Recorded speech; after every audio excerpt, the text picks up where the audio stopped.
Hey YouTube, this is Ben Kessel. How's it going?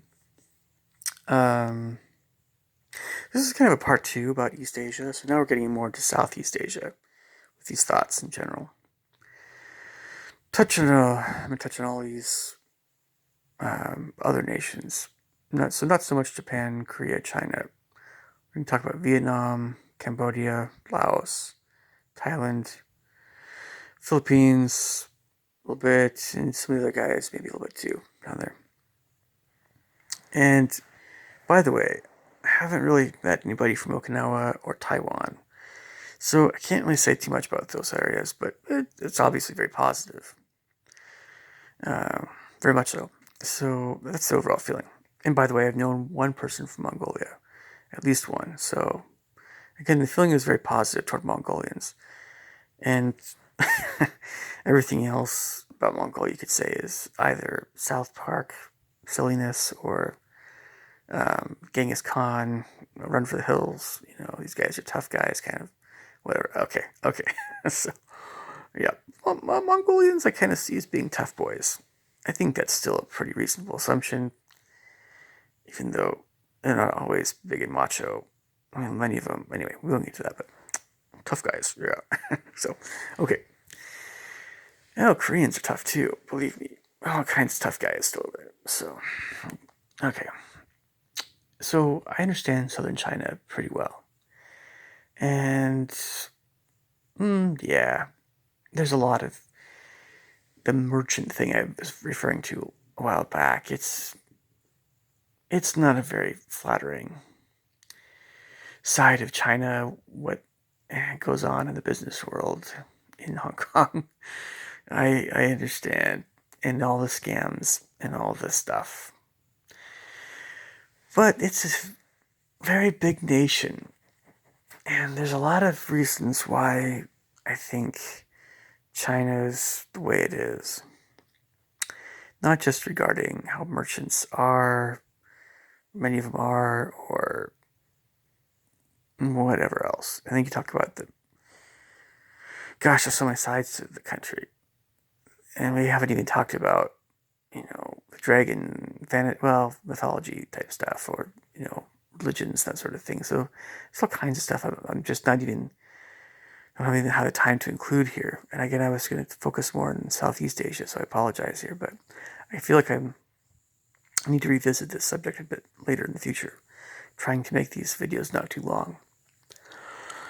But, the feeling is positive toward Chinese. It's just that, of course, it's just if I ever go over to Asia, China, I'm watching my wallet basically. Just like it's the same deal in Paris anyway, so it's not like, well, anyway, there's a lot of places in the world where, yeah, I don't know, it's not really watching your wallet, it's just watching, not being a naive person regarding. And again, you guys need to watch Repenza's channel. He can do a better job explaining this than I can. Serpenza. Okay, moving on to finally Vietnam. So I've just like with all these other countries, more especially Korea and China, not so much Japan. Um, I've had some music students that are Vietnamese, and I've known people that are Vietnamese. And talking about the Chai aspect of Southern Chinese, you see that also in Vietnamese people. Yes, a lot of times, yes, very much so. The petite, more olive to brown toned ladies, very beautiful, very pretty, yes. And I love Vietnam. I like Southern China. Vietnamese are often seen as being less of a sneaky wheeling dealing type than the Southern Chinese, as far as that side goes. And I'll try not to go there too much because I understand that this video is probably going to offend somebody because we're talking about cultural stuff here. I understand. But it's kind of hard to avoid that with East Asia. At least do a good job trying to talk about the whole culture of it. But goodness knows I love Southern Chinese as well. It's just Vietnamese. I haven't known as many Vietnamese folks, but well, how can I put this? Let's just talk about something like here that's a little different. In Japan, I mentioned that people do tend to, at least in the United States, my experience is that Japanese do tend to speak their mind about things more readily. And that's just because it's a more democratic nation. They're more used to democracy. They're more used to democracy. They're more used to not being afraid to speak their mind. And the Japanese are just, there's some tough guy things in there too, samurai tradition, and they're just like, yeah, deal with it. Right, of course. A lot of Japanese folks, to me, by the way, I don't know. It's just, I don't know. Anyway, we'll just say when it comes to folks that are American, that are Asian American, uh, there are a lot of folks that have basically become fully 100% American, and that's awesome. That's fine. But I just want to mention that I do see that. I recognize that very much so at this point. But, yeah. Okay, so same deal with a lot of other folks, like from Korea and stuff, even too. Even though when it comes to Korea and China, by the way, these countries seem to, and Vietnam, it's harder to leave the old country behind. They're going to retain their parent culture likely a bit more, a lot of times, than the Japanese, but it's just my observation, limited as it is. Okay, so I'm sorry, folks. It's just that, we had this war way back in the 60s that a lot of Vietnamese want to forget. Some of them don't. And the government, in my opinion, the United States government didn't let us win. But what I thought we wanted in the first place was to have Vietnam a democracy, right? Yeah, anyway, that's what I've been spoon-fed by, schools and stuff. Yeah, I've always thought, they make us. Every government tries to make their own nation look like the good guys. Everybody does that. It's just whatever. So Vietnam, well, it's a place that I've been told a lot of great things about, and I'm inclined to actually believe that at this point. I don't think the Vietnamese have any beef with white Americans, really.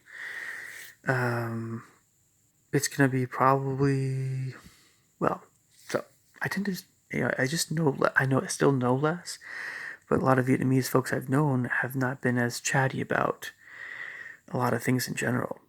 So, I understand that maybe, I think I understand why.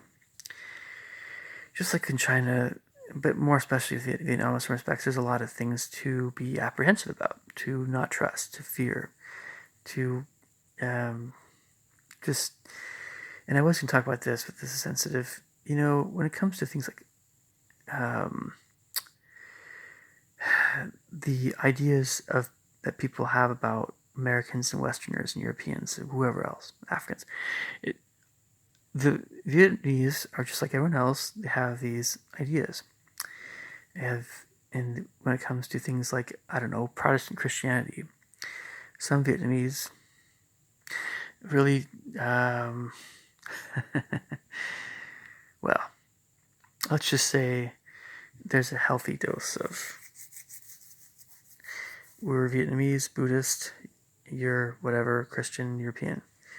And let's keep things that way, and it's all going to be good.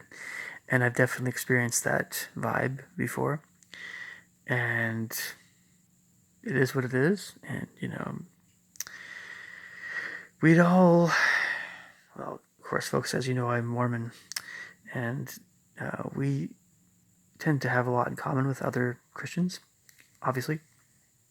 And well, we won't get to that right now, but you hate it when a group of people thinks more apprehensively about you because of the actions and behaviors of others. Of course, it all comes down to the person, we all know, regarding behavior and how one's religion influences their behavior and all that. But again, getting back to my original train of thought with Vietnam, there's just some stuff going on that will sort itself out eventually, I think. But yeah, we're talking about they're still kind of trying to. It's like okay, we are this way, you're that way. Now a lot of Vietnamese are not. They're definitely not like that. They're more open to whatever, or they're not, or they're Buddhist, but they're like really friendly with other people. Or, it certainly varies, but it's just kind of like, mm, some people talk about again about this xenophobia in Asia, but what it is really is, it's no different than how a lot of other people are, on some level. You want to retain the elements that make your nation and your own nation, and when you people when you're criticized for that, it's a real issue still across the world, because we obviously do want to be friendly with everybody. We should be friendly with everybody on some level, on every level, really, ideally.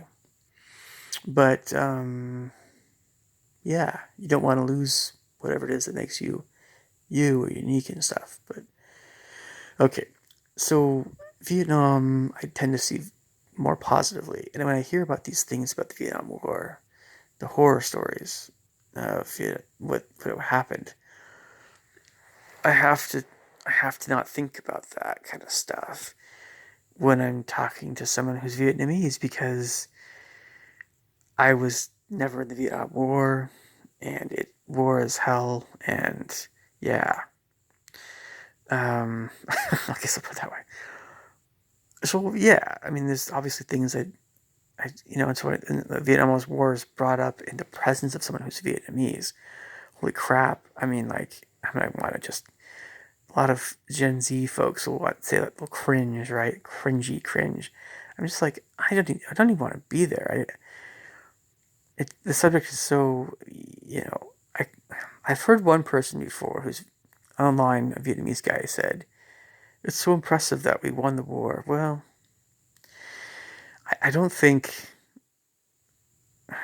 for whatever it's worth, I told him, it was like, not in good taste. I thought that the comment was, I understood why he was saying it. Discussing war is sometimes not in good taste. And being, Americans don't really feel, we've never believed that our government let us win. I'll put it that way. We're pussyfooting around there. Just helicopters, dropping in troops. It wasn't like there was a draft. It wasn't a world war. We didn't want to start another world war with, essentially, we're talking about Soviet Union, China, the second world, right? We didn't, because these wars in Korea and Vietnam could definitely have turned into world wars, as if we did the draft, if we started sending in millions and millions and millions of troops, which we didn't do, which is kind of why we lost. And we had all these bombings and things, but the Viet Cong were just, they were fighting in home territory, and they're doing all this crap, and so it was never like the United States actually tried to win the war. But I don't understand what Nixon was doing. Honestly, I never really did from history. It's not really embarrassing. It's like, we were not allowed to win. You can watch Rambo. Look, Sylvester Stallone is not an idiot. He knew what was going on. He knew why he made the movie. We weren't allowed to win because I don't know why. Because we would have started a world war. Well, some part of me thinks it's actually some kind of Illuminati issue to bring more money for them, that kind of stuff. All kinds of reasons why I think we were not allowed to win, but that is definitely not the sort of thing I would ever bring up with someone who's Vietnamese. So why they would bring it up, I have no idea. I think everybody does want to feel good about their own nation, and kudos to that, but I don't know. But nobody brings it up. I mean, it's a great thing. So I think pretty highly of Vietnamese people in Vietnam. I do. And I've known some amazing people from Vietnam. So it just doesn't cross my mind, doesn't enter my mind. Laos, I've never met anybody from Laos. I still can't say anything about Laos. But it's probably not the place that you would expect to see people having tons and tons and tons of money. It's probably less affluent. but I guess Buddhism is very strong in Laos, and there's a lot of monks there. They eat very healthy plant foods, and that's about all I know about Laos. So I do apologize, but it's just the extent of my knowledge. I know, of course, more about Cambodia and Thailand, and I've known personally Cambodian people very much so. And Cambodians to me are buddies. They're friends. I just very easy to talk to. And of all the nations I talked about, Cambodia in a way is just among the friendliest of nations. And I just can't say enough good about Cambodia. So it kind of pains me a lot when I hear about things that have happened in the Khmer Rouge and stuff. That really, it really gets to me. So I just, yeah. So I'm very aware of Cambodia, Cambodian people. Um, yeah. So going on here a little bit. I know could talk more about Cambodia and stuff, but Thailand, I haven't known as many people from. I know we're getting toward India now a little bit, and you can kind of see the physical, um, kinds of things, attributes. As you go from Asia to India, you can see a gradual transition, of course. It's the same deal in any area of the world. And the Thai people are still a little bit more introverted than your average person from India. It's true. But I love India in general, but that's a different subject for a different time. And I still think that, there's still, I don't know. I like Thailand. What can I say? It's just there are some things I know about Thailand that, well, it's pretty common knowledge, I think, to a lot of folks that there's a lot of good things happening in Thailand, but there's a lot of not so great things, prostitution, etc. And we're pretty familiar with we'll just say, sex industry in Thailand. So it's an issue, but I don't personally understand it very well at all. It's kind of, you might see this some things in some regards in other Southeast Asian nations and other places. Sure, but I don't know. It's almost like it's kind of a mix of um, acceptance or willingness or societal acceptance of various immoral practices on some level with something business related with, I don't know.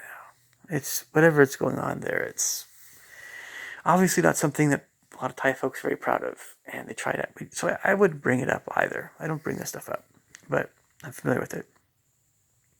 But again, I just haven't known too many people from Thailand, just a small number, and great folks. So yeah, and I've heard all kinds of great things about, the tropical fruit thing, and there's all these vegan, fruitarian and vegan YouTube channels that are talking about, hey, come over and live in Thailand. It's great. And yep, there's that too.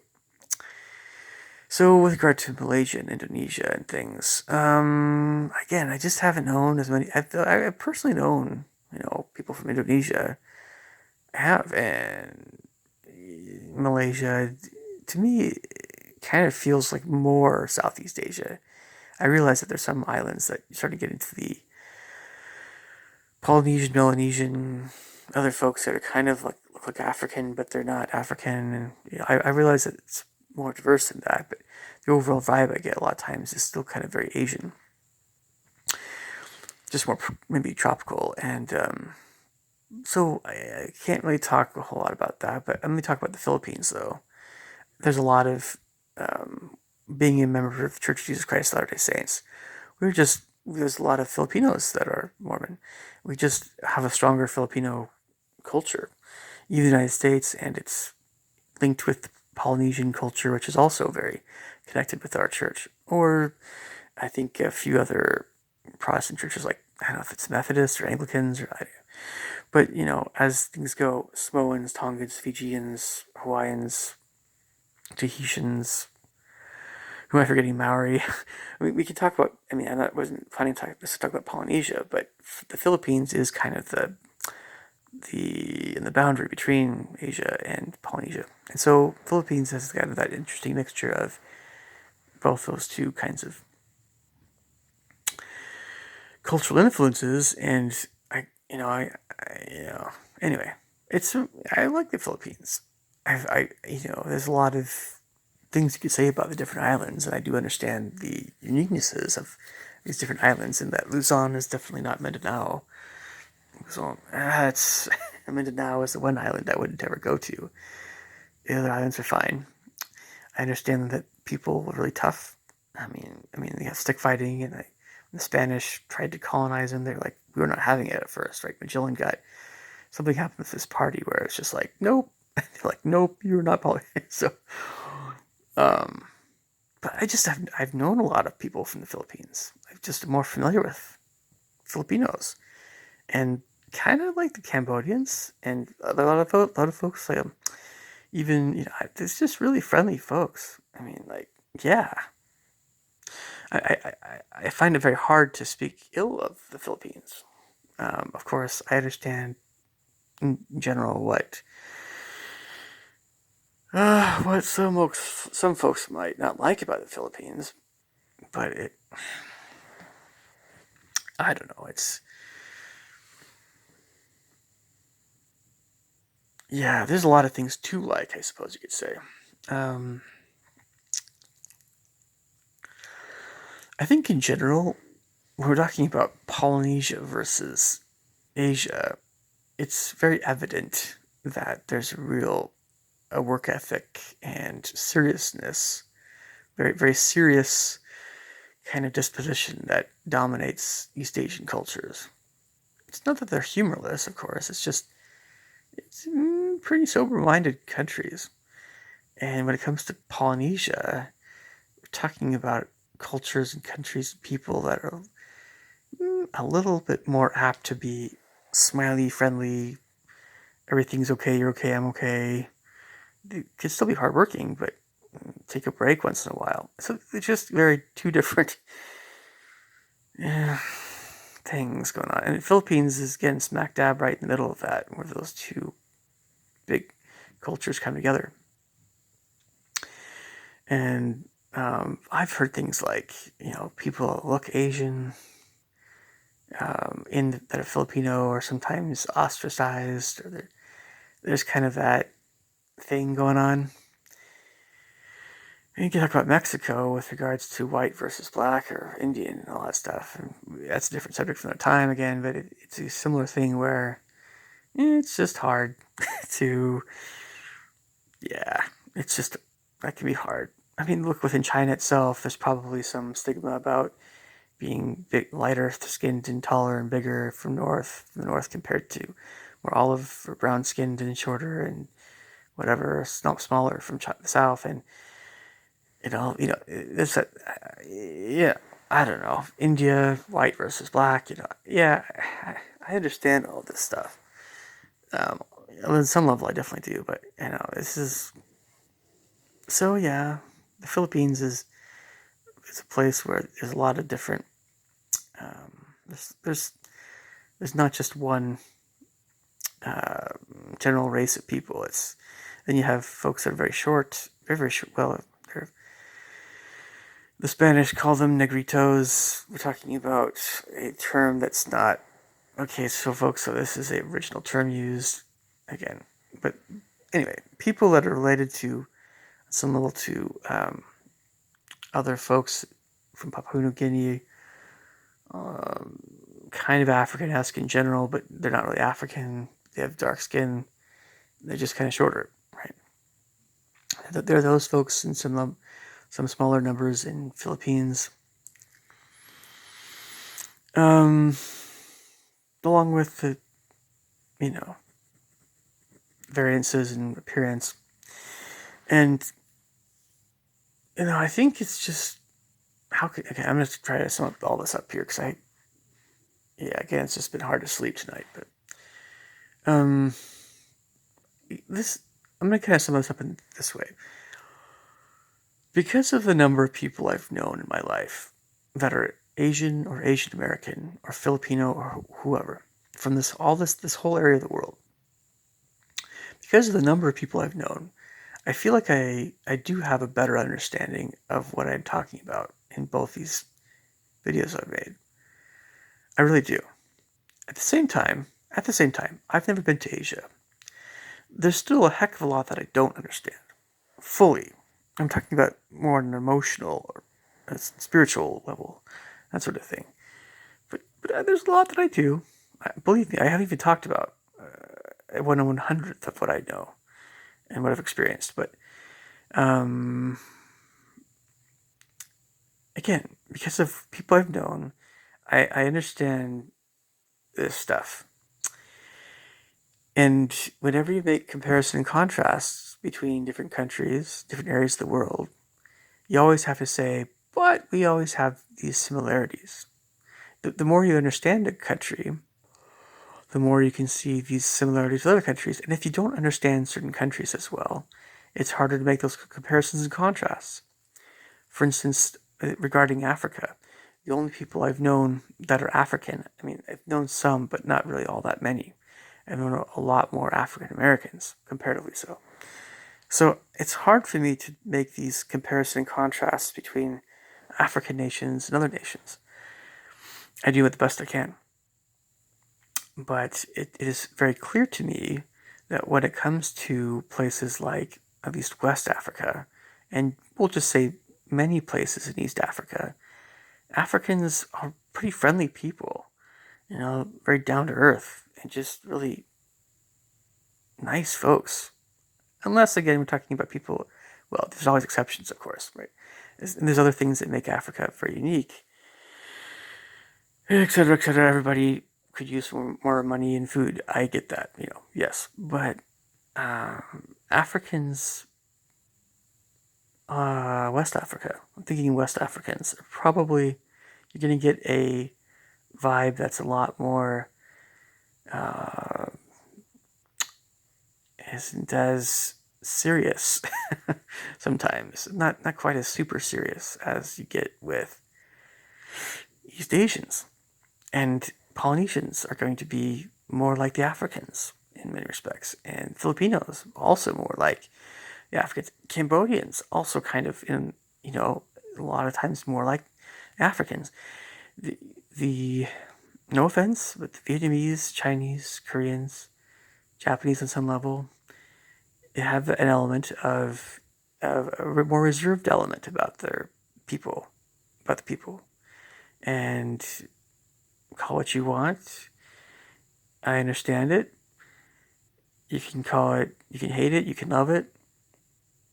You can make connections with Europe in that regard. But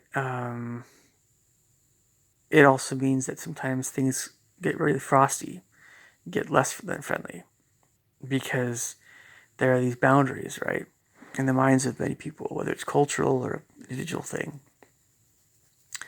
And when those boundaries are crossed, things can get frosty. If you think it's okay to talk about something, or if you think something's okay with someone, but no, it's not. And I guess it's just really awkward when it comes to Asia because, well, how can I put this? If someone's white or black, but basically if someone's American or European, you might be upset if, say, a romantic thing goes south, but you're just kind of more familiar with how things are. You just can understand things better, why things went the way they did. When it comes to Asia, that's not always the way. I mean, because there's that extra added. We don't want to show emotion, or at least facially, we don't. It's actually not. You can see the same. You can see the same stuff about a lot of Central Asians or Russians. That poker face thing, right? That maybe call it seriousness. And yeah, there you go. There you have it, folks. I mean, because there's that element there, I mean, it's, and you talk about all this other stuff about, yeah, I don't know. It just means that, oh, I know what my beefs are with East Asia in general, in certain countries, but I can't let that get the better of me regarding how I see people. I'm almost morally obligated to still try to view everybody in a positive light, regardless, So, and then it's great when you can meet somebody who breaks the mold, right? But there's always going to be some things that tie that person back to their country at some level, country of origin. So, leave me your thoughts and comments below. I realize can be a touchy subject, um, but yeah, I mean, I love Asia. I love Asians. I just wish that they loved me sometimes as much as I love them. It depends on the person, of course. But, you know, I'm all about having everybody be happy. And even more than that, I think I would just want at least people to be happy over there. That's the biggest thing. All right. Leave me thoughts and comments below. Catch you guys later. Take care. Bye.